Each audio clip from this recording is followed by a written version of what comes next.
Hello and welcome to Sleep Cove, the place to get a great night's sleep. Please listen to this recording in a place where you can safely go to sleep. Tonight, I'll be reading the short story, The Boscombe Valley Mystery, taken from the Adventures of Sherlock Holmes.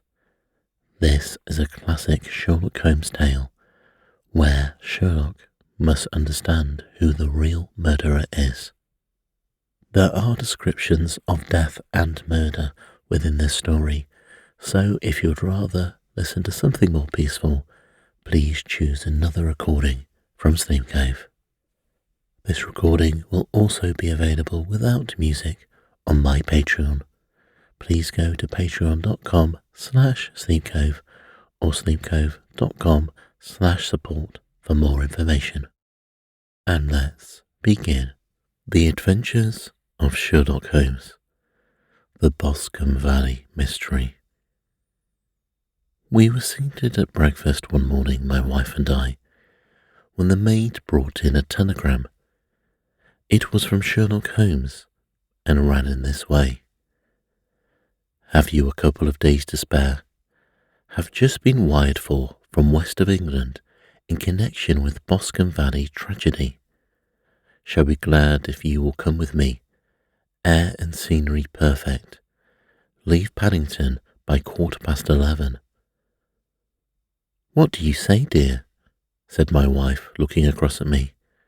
Will you go? I really don't know what to say. I have a fairly long list at present, I replied. Oh, Anne Struther would do your work for you. You've been looking a little pale lately. I think that the change would do good for you, and you are always so interested in Mr. Sherlock Holmes's cases. I should be ungrateful if I were not, seeing what I gained through one of them, I answered. But if I am to go, I must back at once, for I have only half an hour. My experience of camp life in Afghanistan had at least had the effect of making me a prompt and ready traveller. My wants were few and simple, so that in less than the time stated, I was in a cab with my valets, rattling away to Paddington Station. Sherlock Holmes was pacing up and down the platform, his tall, gaunt figure made even gaunter and taller by his long grey travelling cloak and close-fitting cloth cap. It is very good of you to come, Watson, said he. It makes a considerable difference to me having someone with me whom I can thoroughly rely. Local aid is always either worthless or else biased. If you will keep the two corner seats, I shall get the tickets. We had the carriage to ourselves, save for an immense litter of papers, which Holmes had brought with him. Among these he rummaged and read, with intervals of note-taking and of meditation, until we were past Reading. Then he suddenly rolled them all into a gigantic ball and tossed them up onto the rack. Have you heard anything of this case? He asked. Not a word. I have not seen a paper for some days, I replied. The London press has not had very full accounts. I have just been looking through all the recent papers in order to master the particulars. It seems, from what I gather, to be one of those simple cases which are so extremely difficult. That sounds a little paradoxical, I replied, but it is profoundly true. Singularity is almost invariably a clue.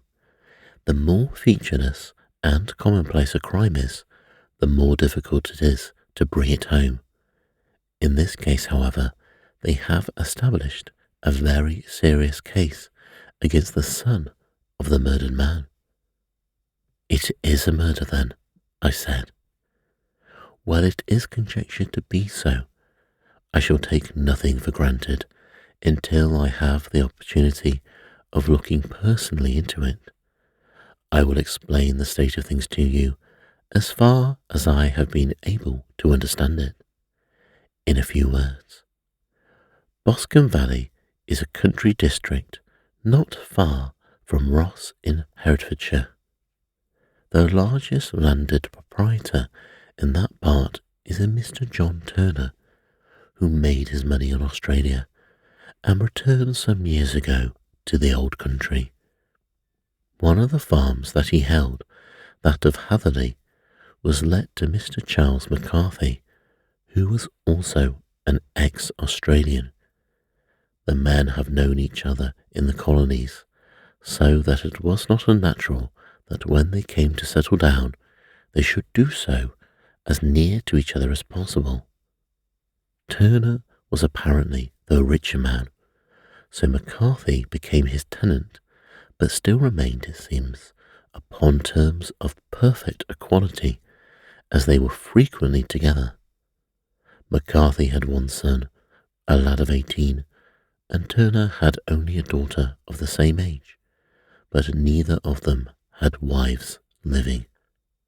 They appear to have avoided the society of the neighbouring English families, and to have led retired lives, though both the McCarthys were fond of sport and were frequently seen at the race meetings of the neighbourhood.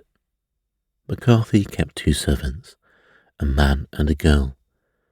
Turner had a considerable household, some half a dozen at least. That is as much as I have been able to gather about the families. Now for the facts. On June 3rd, that is, on Monday last, McCarthy left his home at Hatherley about 3 in the afternoon and walked down to the Boscombe Pool, which is a small lake formed by the spreading out of the stream, which runs down the Boscombe Valley.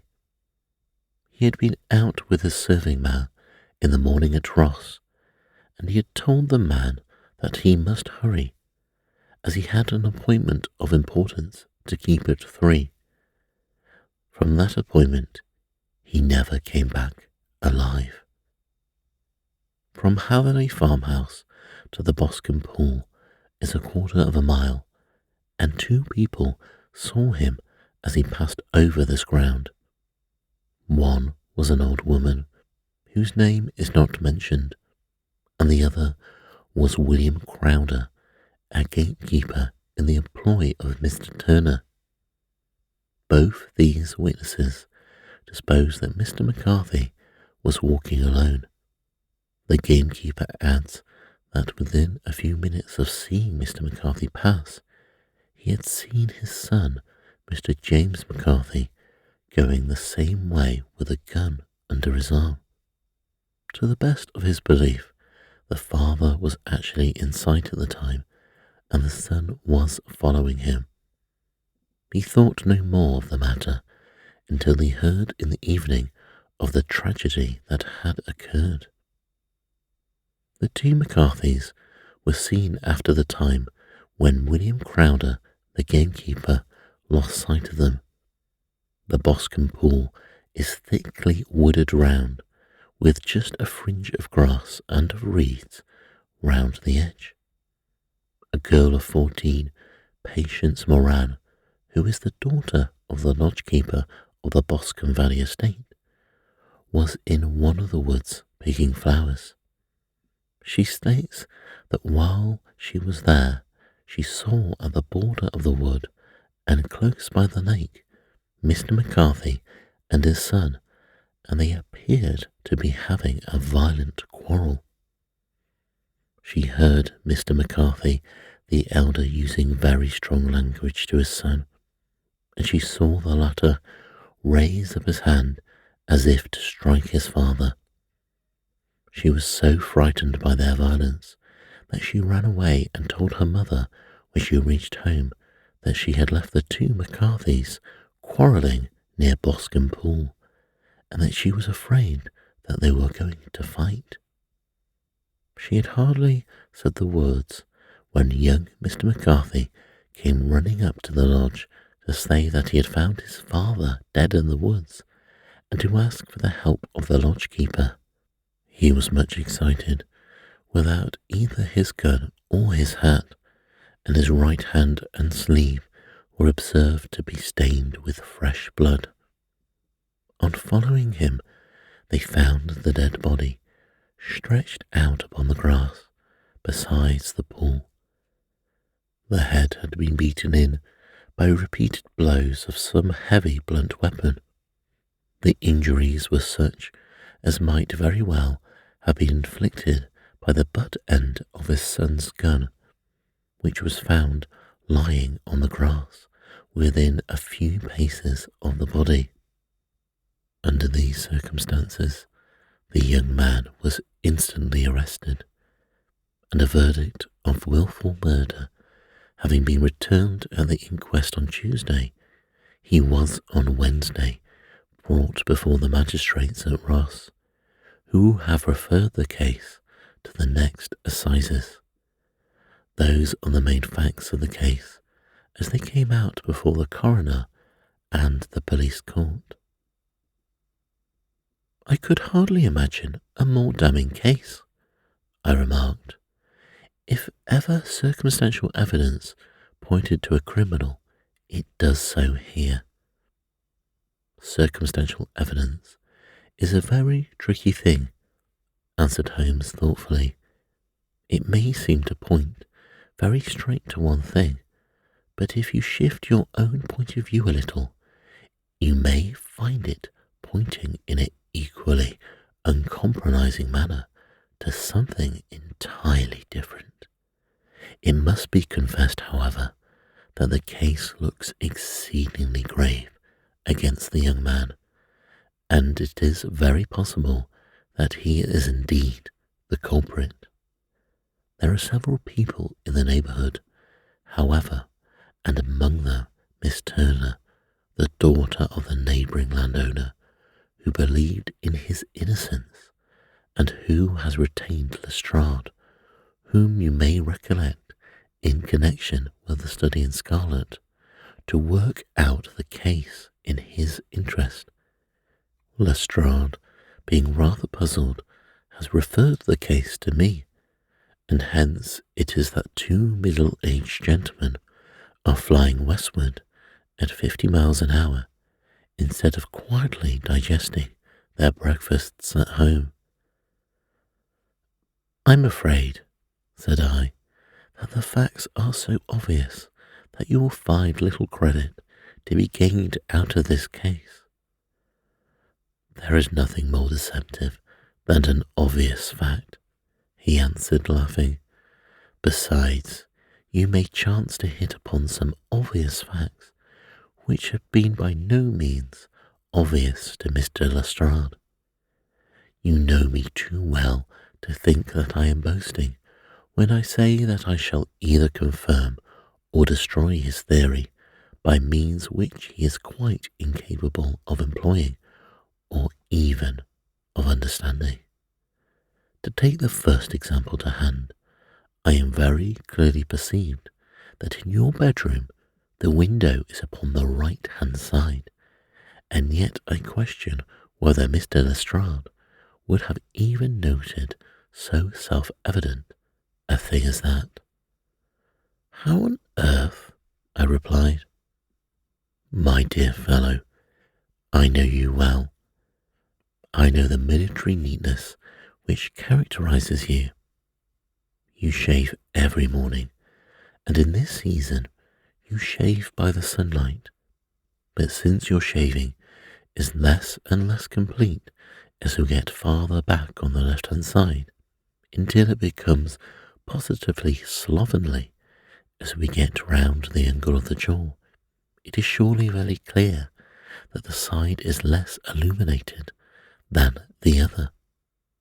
I could not imagine a man of your habits looking at himself in an equal light and being satisfied with such a result. I only quote this as a trivial example of observation and interference. Therein lies my métier, and it is just possible that it may be of some service in this investigation which lies before us. there are one or two minor points which were brought out in the inquest and which are worth considering. What are they? I said. It appears that his arrest did not take place at once, but after the return to Hatherley Farm. On the Inspector of Constabulary informing him that he was a prisoner, he remarked that he was not surprised to hear it, and that it was no more than his deserts. This observation of his had the natural effect of removing any traces of doubt which might have remained in the minds of the coroner's jury. It was a confession, I exclaimed. No, for it was followed by a protestation of innocence. Coming on the top of such a damning series of events, it was at least a most suspicious remark, I replied. On the contrary, said Holmes, it is the brightest rift which I can at present see in the clouds. However innocent he might be, he could not be such an absolute imbecile as not to see that the circumstances were very black against him. Had he appeared surprised at his own arrest, or feigned indignation at it, I should have looked upon it as highly suspicious, because such surprise or anger would not be natural under the circumstances, and yet might appear to be the best policy to a scheming man. His frank acceptance of the situation marks him as either an innocent man or else as a man of considerable self-restraint and firmness. As to his remark about his deserts, it was also not unnatural if you consider that he stood beside the dead body of his father, and that there is no doubt that he had that very day so far forgotten his filial duty as to bandy words with him, and even according to the little girl, whose evidence is so important, to raise his hand as if to strike him. The self-reproach and contrition which are displayed in his remark appear to me to be the signs of a healthy mind, rather than a guilty one. I shook my head. Many men have been hanged on far slighter evidence, I remarked. So they have, retorted Holmes, and many men have been wrongfully hanged. What is the young man's own account of the matter? I replied. It is, I'm afraid, not very encouraging to his supporters, though there are one or two points in it which are suggestive. You'll find it here. You may read it for yourself. He picked out from his bundle a copy of the local Herefordshire paper, and having turned down the sheet, he pointed out the paragraph in which the unfortunate young man had given his own statement of what had occurred. I settled myself down in the corner of the carriage and read it very carefully. It ran in this way. Mr. James McCarthy, the only son of the deceased, was then called and gave evidence as follows. I had been away from home for 3 days at Bristol, and had only just returned upon the morning of last Monday the 3rd. My father was absent from home at the time of my arrival, and I was informed by the maid that he had driven over to Ross with John Cobb, the groom. Shortly after my return, I heard the wheels of his trap in the yard, and looking out of the window, I saw him get out and walk rapidly out of the yard, though I was not aware in which direction he was going. I took my gun and strolled out in the direction of the Boscombe pool, with the intention of visiting the rabbit warren, which is upon the other side.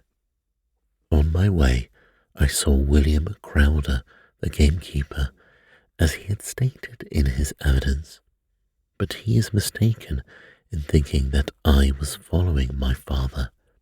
I had no idea that he was in front of me. When about 100 yards from the pool, I heard a cry of cooey, which was a usual signal between my father and myself. I then hurried forward and found him standing by the pool. He appeared to be much surprised at seeing me and asked me rather roughly what I was doing there. A conversation ensued, which led to high words and almost to blows, for my father was a man of very violent temper. Seeing that his passion was becoming ungovernable, I left him and returned towards Hatherley Farm. I had not gone more than 150 yards, however, than I heard a hideous outcry behind me, which caused me to run back again. I found my father expiring upon the ground, with his head terribly injured. I dropped my gun and held him in my arms, but he was almost instantly expired. I knelt beside him for some minutes, and then made way to Mr. Turner's lodge-keeper, his house being the nearest, to ask for assistance. I saw no one near my father when I returned, and I have no idea how he came by his injuries. He was not a popular man, being somewhat cold and forbidding in his manners, but he had, as far as I know, no active enemies. I know nothing further of the matter. The coroner said, "Did your father make any statement to you before he died?" The witness, "He mumbled a few words, but I could only catch some allusion to a rat." "What did you understand by that?" "It conveyed no meaning to me. I thought he was delirious." The coroner said, "What was the point upon which you and your father had this final quarrel?" The witness replied, "I should prefer not to answer." "I'm afraid I must press," said the coroner. "It is really impossible for me to tell you. I can assure you that it has nothing to do with the sad tragedy which followed." The coroner pressed on, "That is for the court to decide. I need not point out to you that your refusal to answer will prejudice your case considerably in any future proceedings which may arise." The witness was steadfast. "I must still refuse." The coroner said, "I must understand the cry of cooee was a common signal between you and your father?" "It was." "How was it then that he uttered it before he saw you, and before he even knew that you had returned from Bristol?" The witness, with some considerable confusion, said, "I do not know." A juryman spoke. "Did you see nothing which aroused your suspicions when you returned on hearing the cry and found your father fatally injured?" "Nothing definite," replied the witness. The coroner replied, "What do you mean?"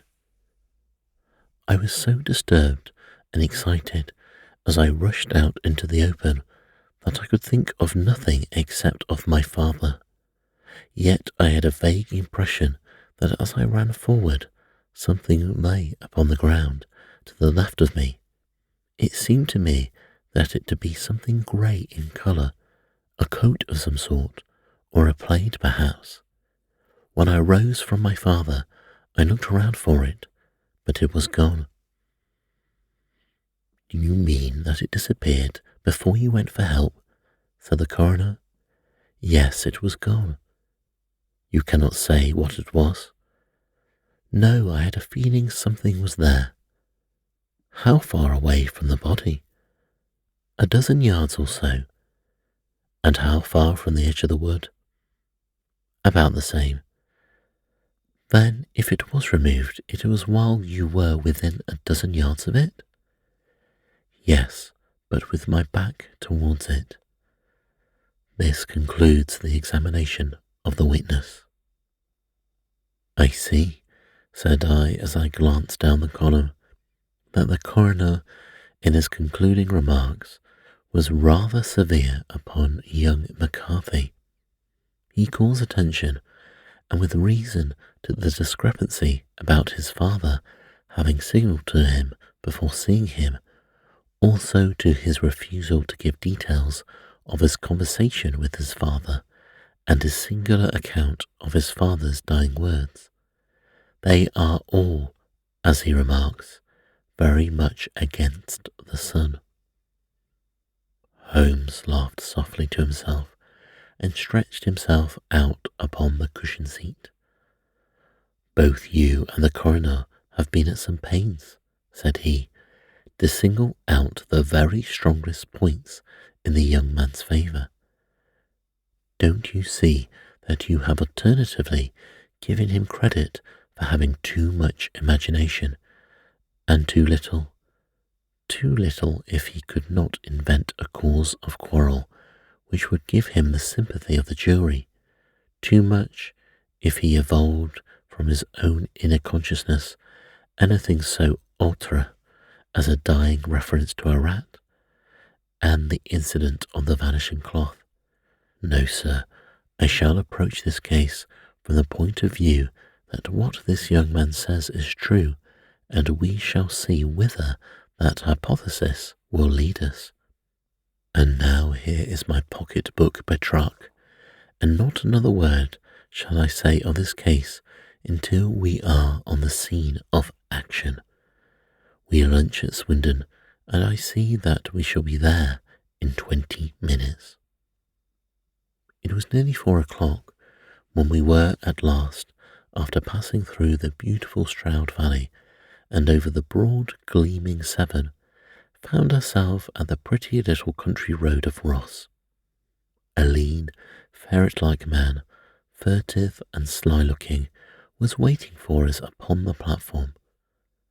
In spite of the light brown dust coat and leather leggings which he wore in deference to his rustic surroundings, I had no difficulty in recognising Lestrade of Scotland Yard. With him we drove to the Hereford Arms, where a room had already been engaged for us. "I've ordered a carriage," said Lestrade as we sat over a cup of tea. "I knew your energetic nature and that you would not be happy until you had been on the scene of the crime." "It was very nice and complimentary of you," Holmes answered. "It is entirely a question of barometric pressure." Lestrade looked startled. "I do not quite follow," he said. "How is the glass?" 29, I see. No wind and not a cloud in the sky.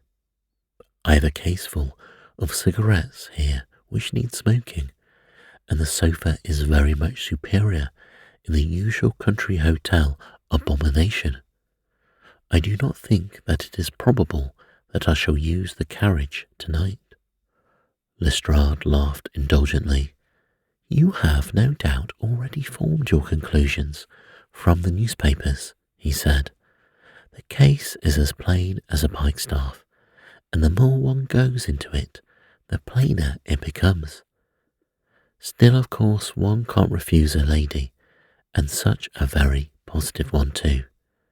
She has heard of you and would have your opinion, though I repeatedly told her that there was nothing which you could do which I had not already done. Why, bless my soul, here is our carriage at the door." He had hardly spoken before there rushed into the room one of the most lovely young women that I have ever seen in my life. Her violet eyes shining, her lips parted, a pink flush upon her cheeks, all thought of her natural reserve lost in her overpowering excitement and concern. "Oh, Mr. Sherlock Holmes," she cried, glancing from one to the other of us, and finally with a woman's quick intuition fastening upon my companion. "I am so glad that you have come. I have driven down to tell you so. I know that James didn't do it. I know it, and I want you to start upon your work knowing it too. Never let yourself doubt upon that point. We have known each other since we were little children, and I know his faults as no one else does, but he is too tender-hearted to hurt a fly. Such a charge is absurd to anyone who really knows him. I hope we may clear him, Miss Turner, said Sherlock Holmes. You may rely upon my doing all that I can. But you have read the evidence. You have formed some conclusion. Do you not see some loophole, some flaw? Do you not think yourself that he is innocent? I think that is very probable, said Holmes. There now, she cried, throwing back her head and looking defiantly at Lestrade. You hear, he gives me hopes. Lestrade shrugged his shoulders. I'm afraid that my colleague has been a little quick in forming his conclusions, he said. But he is right, she replied. Oh, I know that he is right.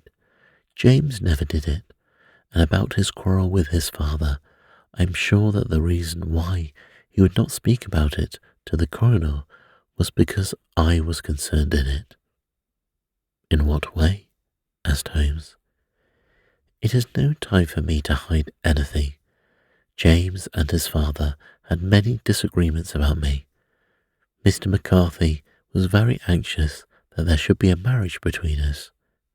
James and I have always loved each other as brother and sister, but of course he is young and has seen very little of life yet. Well, he naturally did not wish to do anything like that yet. So there were quarrels, and this, I am sure, was one of them. And your father? Asked Holmes. Was he in favour of such a union? No, he was adverse to it also. No one but Mr. McCarthy was in favour of it. A quick blush passed over her fresh young face as Holmes shot one of his keen, questioning glances at her. Thank you for this information, said he. May I see your father if I call tomorrow? I am afraid the doctor won't allow it. The doctor? Said Holmes. Yes, have you not heard? Poor father has never been strong for years back, but this has broken him down completely. He has been taken to bed, and Dr. Willows say that he is a wreck, and that his nervous system is shattered. Mr. McCarthy was the only man alive who had known Dad in the old days in Victoria. Ha, in Victoria, that is important. Yes, and the mines. Quite so, at the gold mines, where, as I understand, Mr. Turner made his money. Yes, certainly, she replied. Thank you, Miss Turner. You have been of material assistance to me. You will tell me if you have any news tomorrow, she asked thoughtfully. No doubt you will go to prison to see James. Oh, if you do, Mr. Holmes, do tell him that I know him to be innocent. I will, Miss Turner. I must go home now, for Dad is very ill, and he misses me so if I leave. Goodbye, and God help you in your undertaking. She hurried from the room as impulsively as she had entered. I'm ashamed of you, Holmes, said Lestrade with dignity after a few minutes' silence. Why should you raise hopes which you are bound to disappoint? I am not over-tender of heart, but I call it cruel.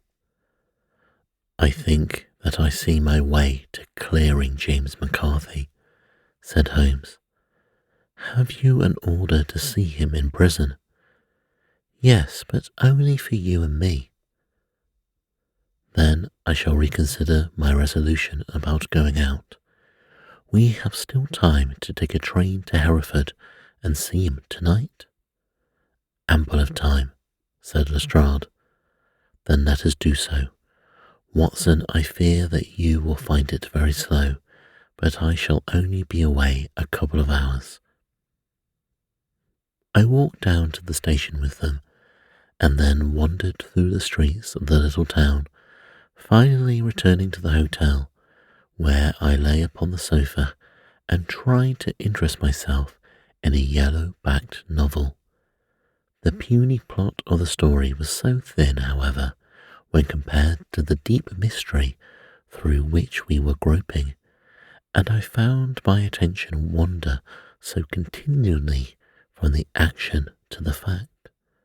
But I at last flung it across the room and gave myself up entirely to a consideration of the events of the day.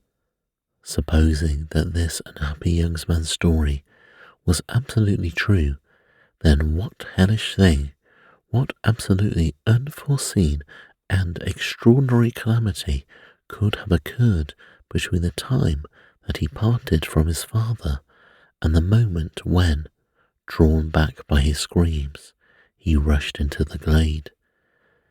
It was something terrible and deadly. What could it be? Might not the nature of the injuries reveal something to my medical instincts? I rang the bell and called for the weekly county paper, which contained a verbatim account of the inquest. In the surgeon's disposition, it was stated that the posterior third of the left parietal bone and the left half of the occipital bone had been shattered by a heavy blow from a blunt weapon. I marked the spot upon my own head. Clearly such a blow must have been struck from behind.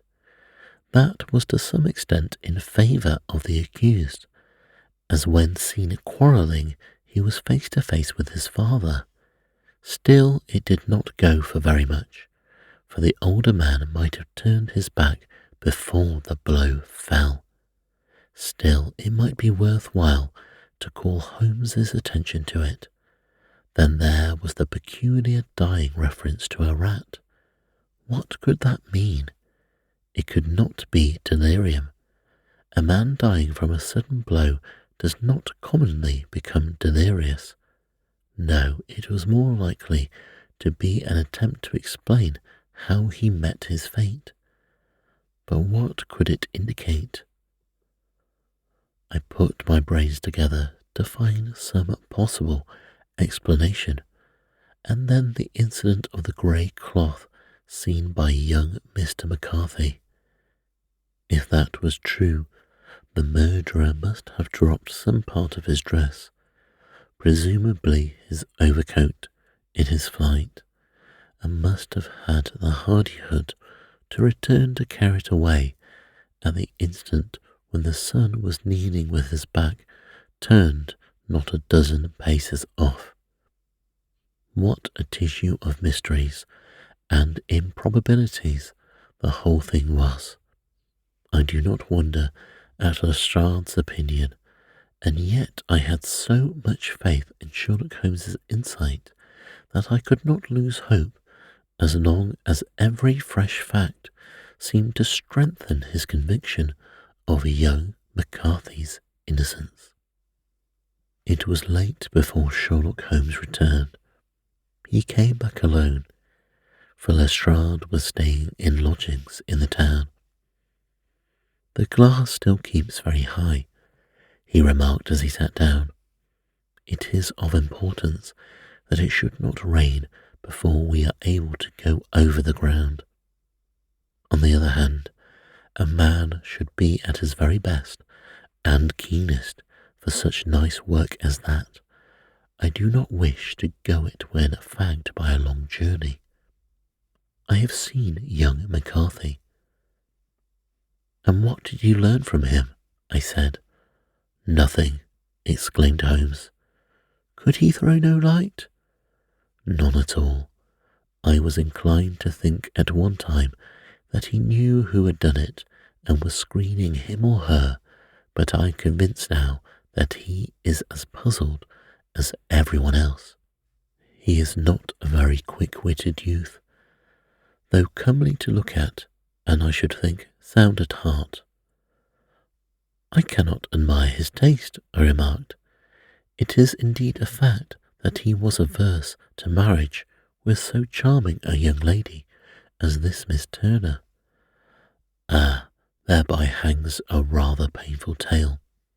This fellow is madly, insanely in love with her, but some 2 years ago, while he was only a lad, and before he really knew her, she had been away 5 years at a boarding school. What does the idiot do but get into the clutches of a barmaid in Bristol and marry her at a registry office? No one knows a word of the matter, but you can imagine how maddening it must be to him to be upbraided for not doing what he should give his very eyes to do, but what he knows to be absolutely impossible. It was sheer frenzy of this sort which made him throw his hands up into the air when his father, at the very last interview, was goading him on to propose to Miss Turner. On the other hand, he had no means of supporting himself, and his father, who was by all accounts a very hard man, would have thrown him over utterly had he known the truth. It was with his barmaid wife that he spent the last 3 days in Bristol, and his father did not know where he was. Mark that point, it is of importance.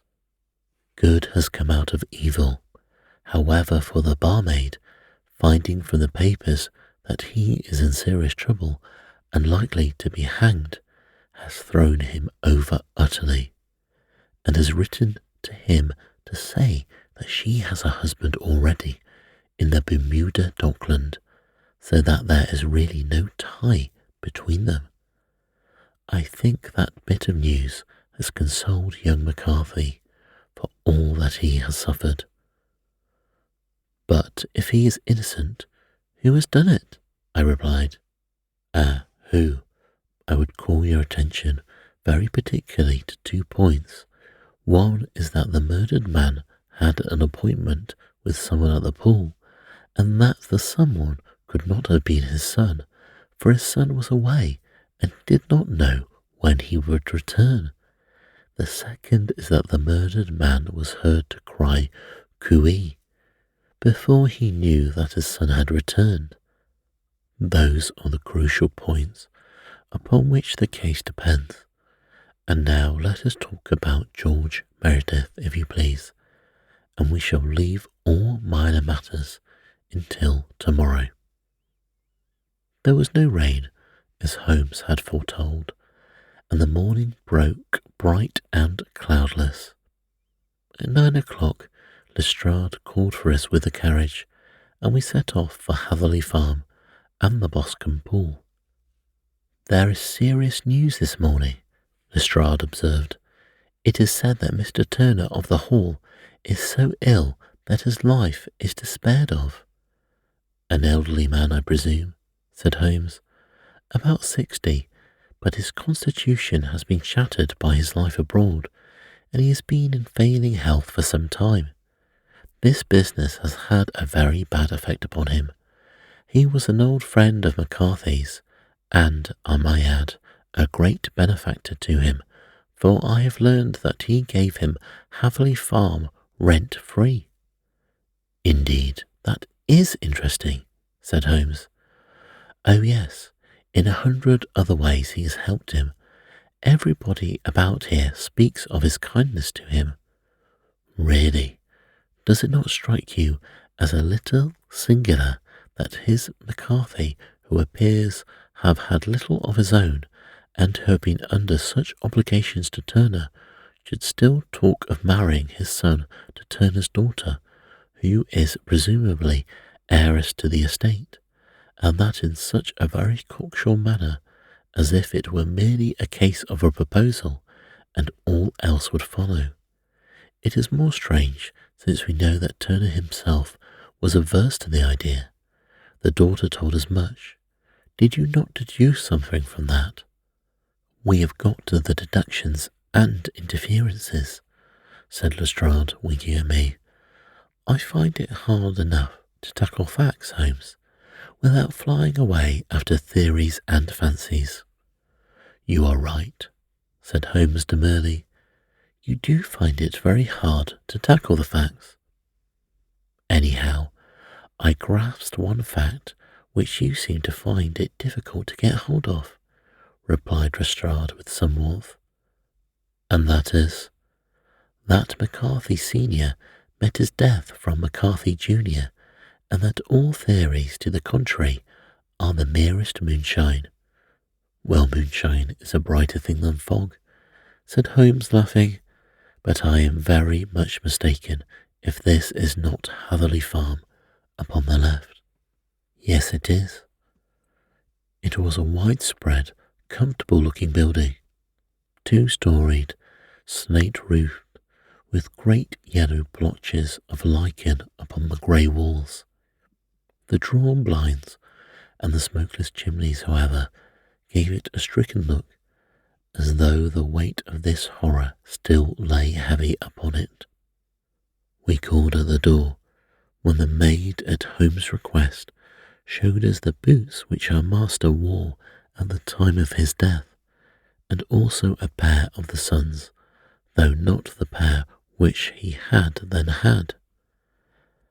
Having measured these very carefully from 7th or 8th different points, Holmes desired to be led to the courtyard, from which we all followed the winding track which led to Boscombe Pool. Sherlock Holmes was transformed when he was hot upon such a scent as this. Men who had only known the quiet thinker and logician of Baker Street would have failed to recognize him. His face flushed and darkened.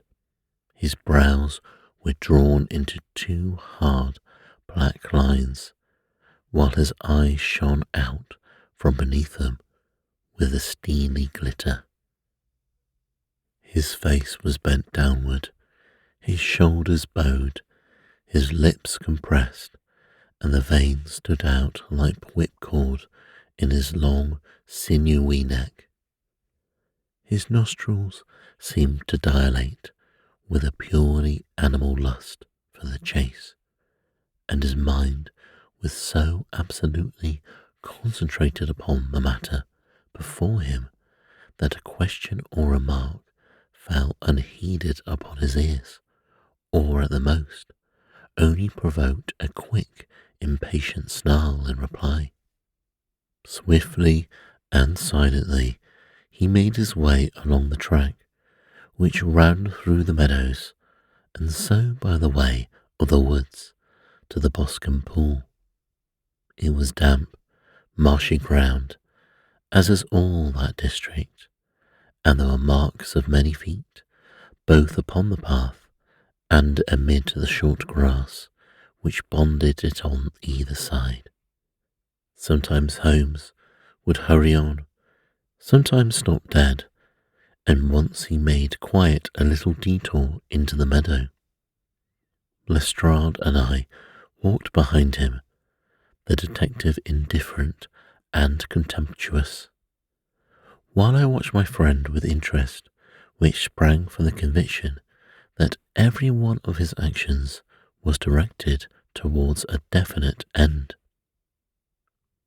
The Boscombe Pool, which is a little red girt sheet of water some 50 yards across, is situated at the boundary between the Hatherley Farm and the private park of the wealthy Mr. Turner. Above the woods which lined it upon the farther side, we could see the red jutting pinnacles which marked the site of the rich landowner's dwelling. On the Hatherley side of the pool, the woods grew very thick, and there was a narrow belt of sodden grass 20 paces across between the edge of the trees and the reeds which lined the lake. Lestrade showed us the exact spot at which the body had been found, and indeed so moist was the ground that I could plainly see the traces which had been left by the fall of the stricken man. To Holmes, as I could see by his eager face and peering eyes, very many other things were to be read upon the trampled grass. He ran round like a dog who was picking up a scent, and then turned upon my companion. "What did you go into the pool for?" he asked. "I fished about with a rake. I thought there might be some other weapon or other trace. But how on earth did you know that?" "Oh, tut, I have no time. That left foot of yours, with its inward twist, is all over the place.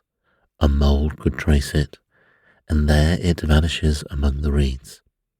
Oh, how simple it would have been had I been here before they came like a herd of buffalo and wallowed all over it.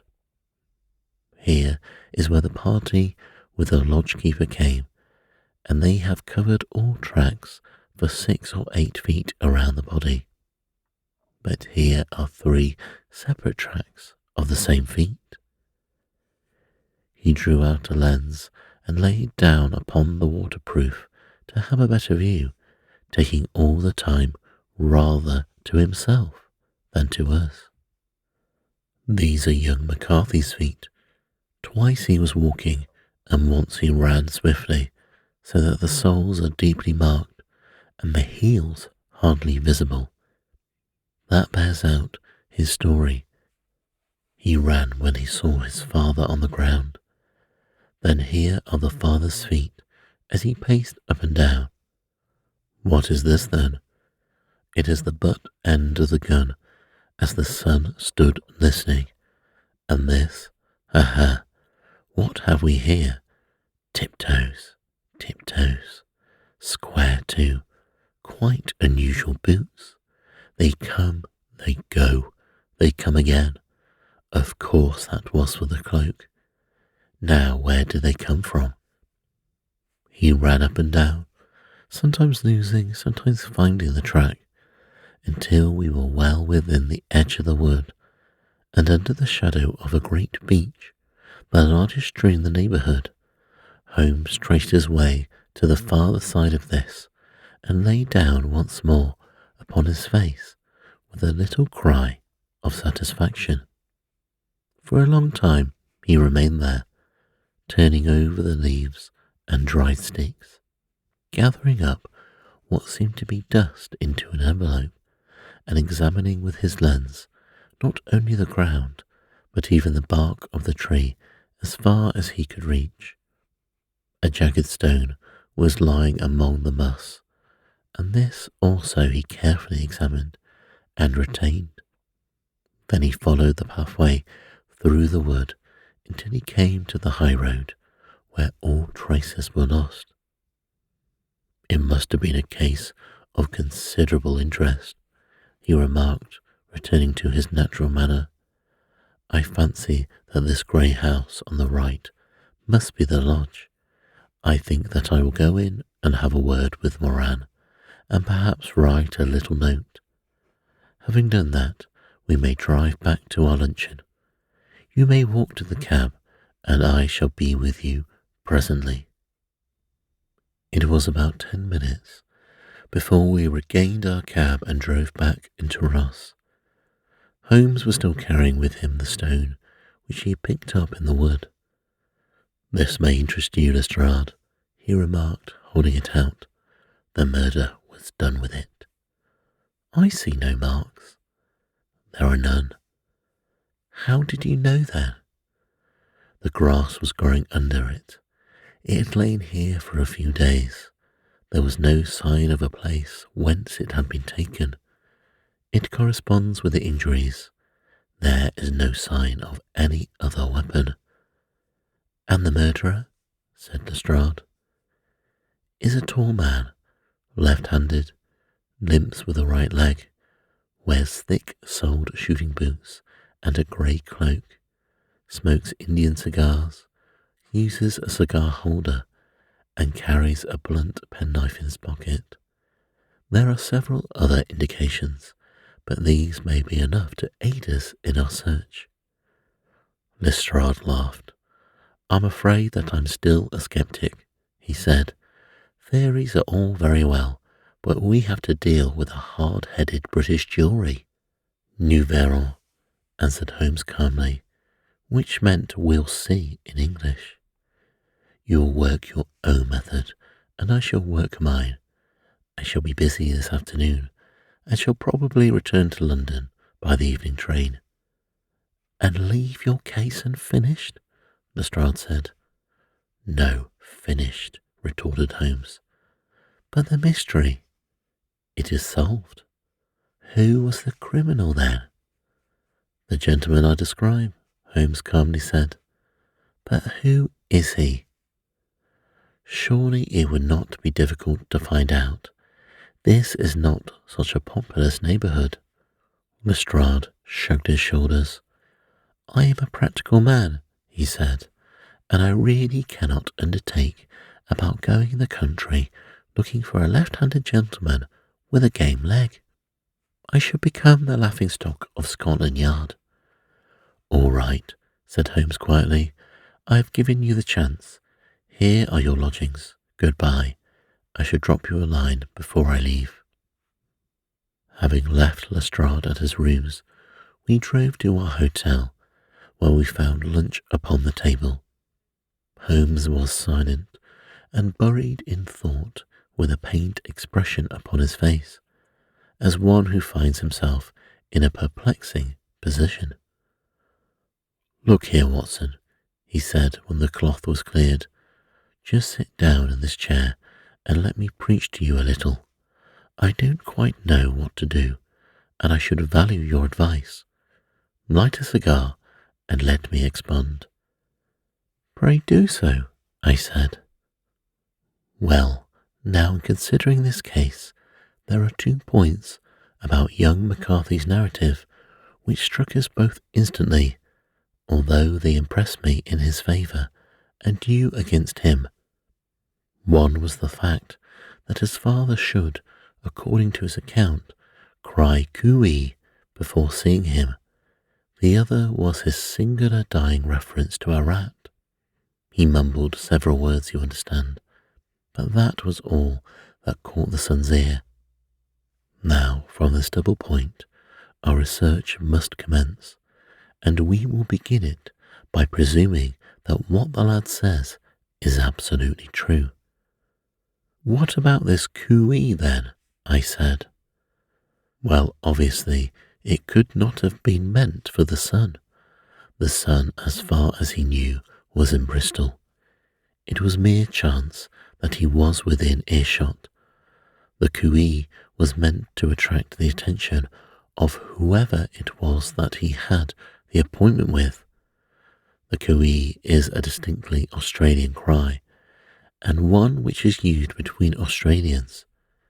There is a strong presumption that the person whom Mr. McCarthy expected to meet at Boscombe Pool was someone who had been in Australia. What of the rat, then? I said. Sherlock Holmes took a folded paper from his pocket and flattened it out on the table. This is a map of the colony of Victoria, he said. I wired to Bristol for it last night. He put his hand over part of the map. What do you read? A rat, I said aloud. And now he raised his hand, showing the full name.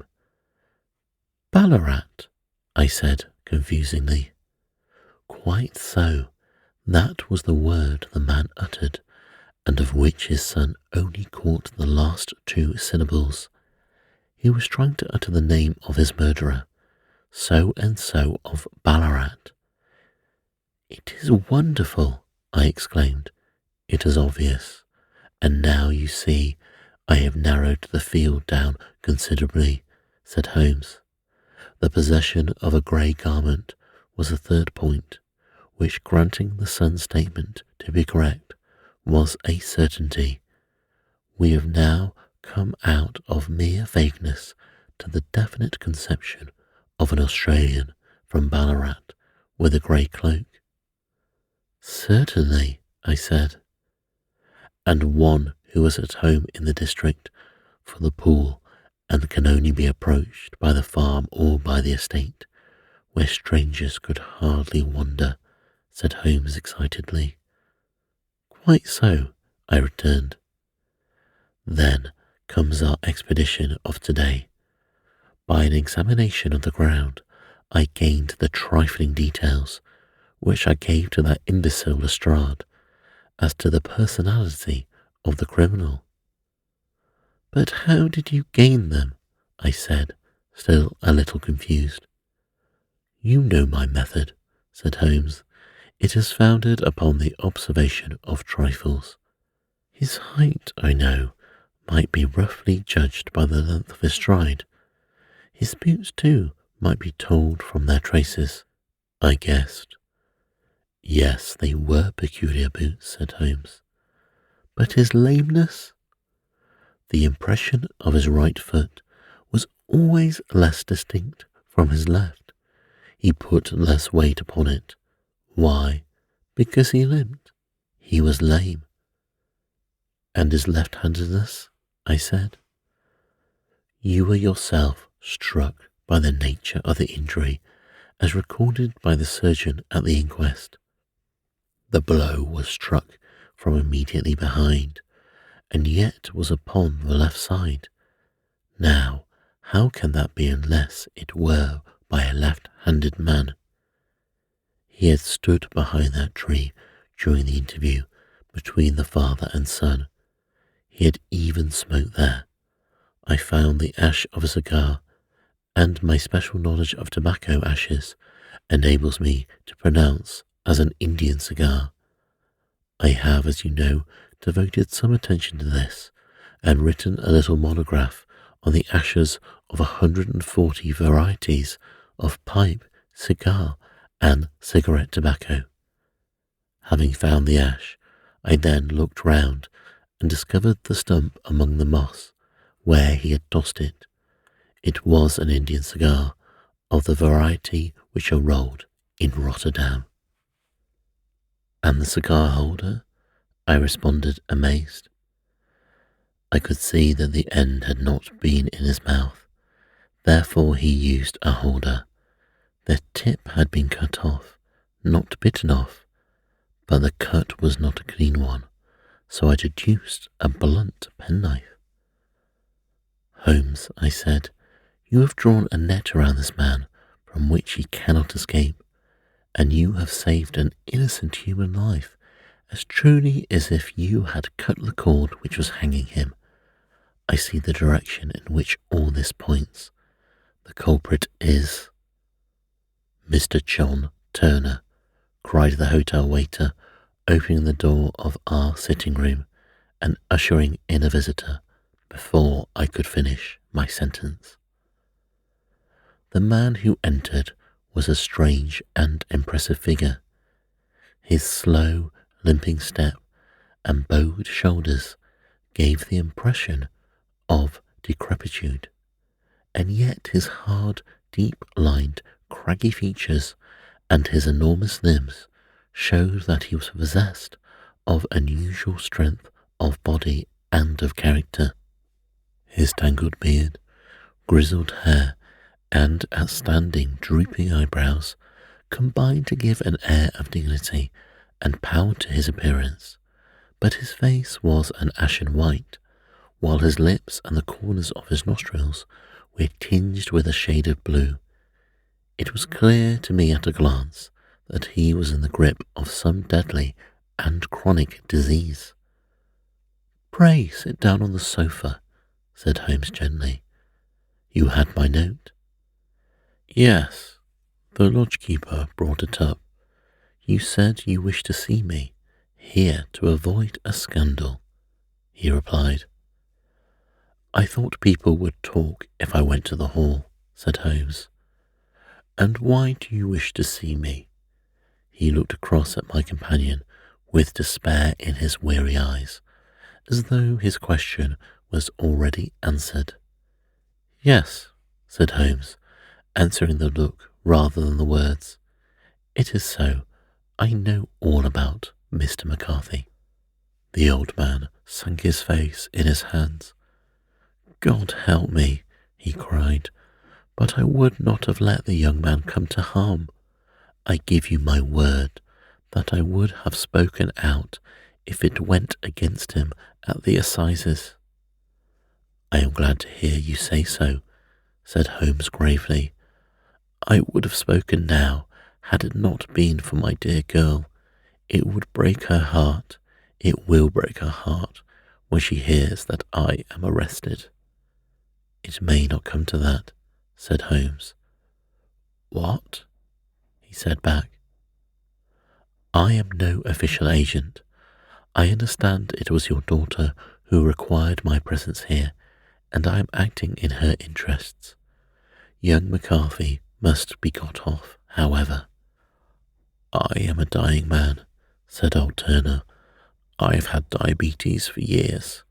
My doctor says it is a question whether I shall live a month, yet I would rather die under my own roof than in a jail. Holmes rose and sat down at the table with his pen in his hand and a bundle of paper before him.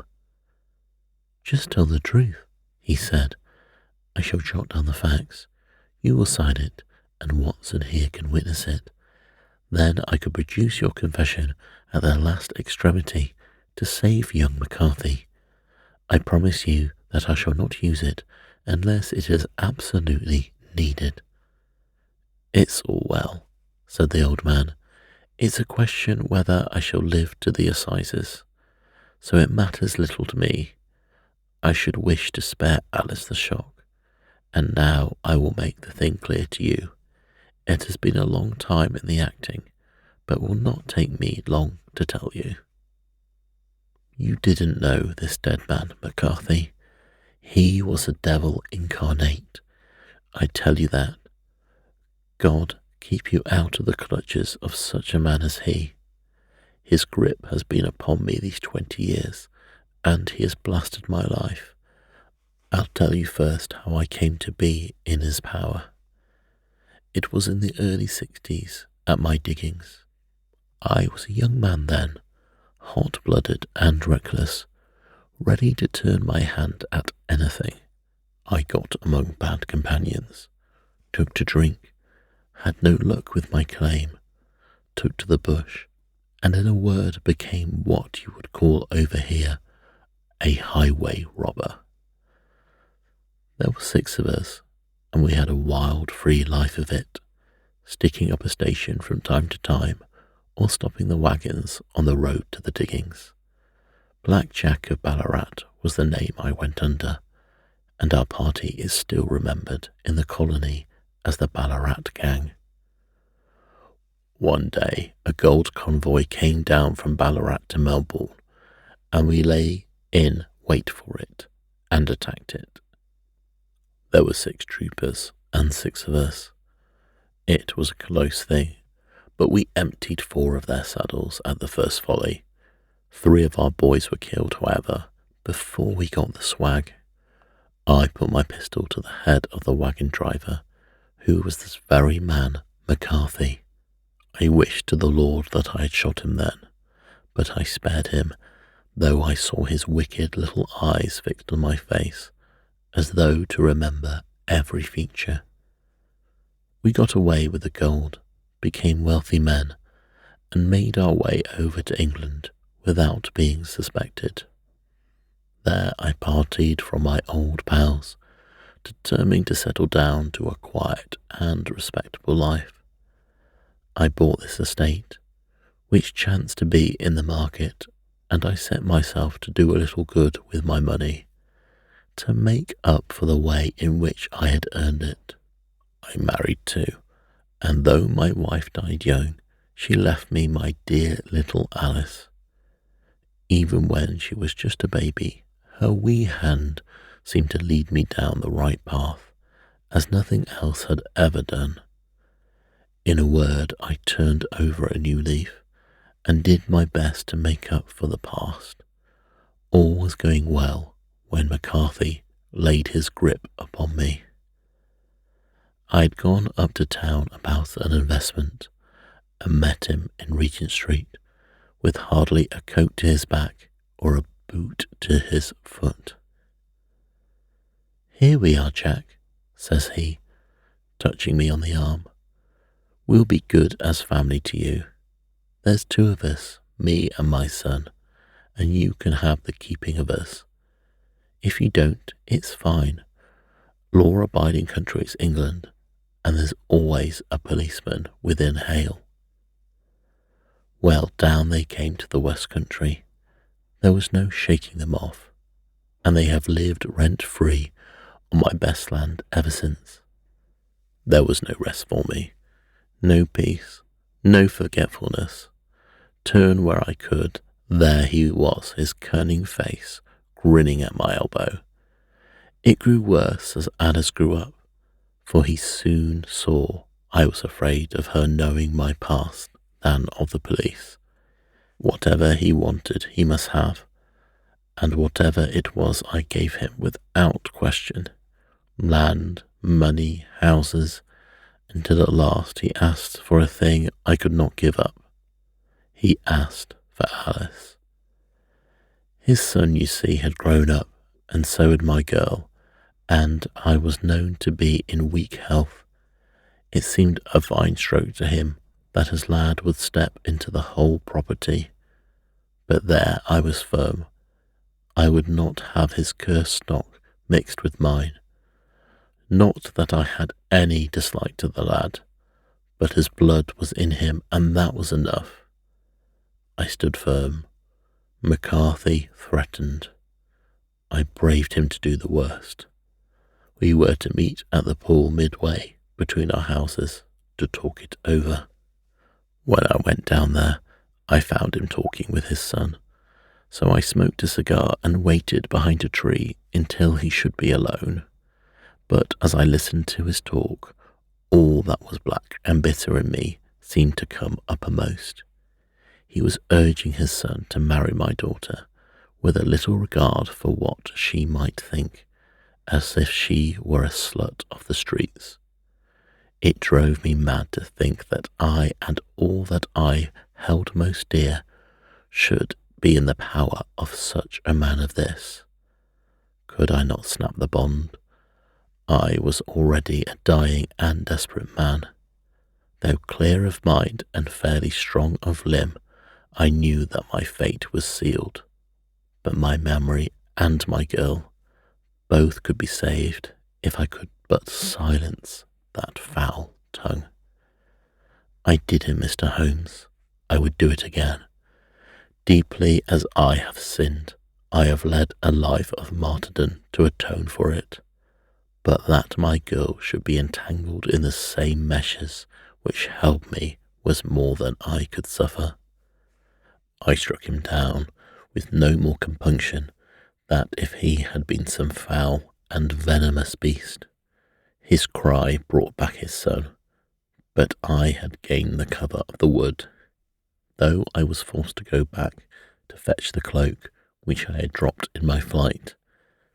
That is the true story, gentlemen, of all that occurred. Well, it is not for me to judge you, said Holmes as the man signed the statement which had been drawn out. I pray that we may never be exposed to such a temptation. I pray not, sir. And what do you intend to do? In view of your health, nothing. You are yourself aware that you will soon have to answer for your deed at a higher court than the assizes. I will keep your confession, and if Mr. McCarthy is condemned, I shall be forced to use it. If not, it shall never be seen by mortal eye, and your secret, whether you be alive or dead, shall be safe with us. Farewell then, said the old man solemnly. Your own deathbeds, when they come, will be easier for the thought of the peace which you have given to mine. Tottering and shaking in all his giant frame, he stumbled slowly from the room. God help us, said Holmes after a long silence. Why does fate play such tricks with poor, helpless worms? I never hear of such a case as this that I do not think of Baxter's words and say, there, but for the grace of God, go Sherlock Holmes. James McCarthy was acquitted at the assizes on the strength of a number of objections which had been drawn out by Holmes and submitted to the defending counsel. Old Turner lived for 7 months after our interview, but he's now dead, and there is every prospect that the son and daughter may come to live happily together in ignorance of the black cloud which rests upon their past.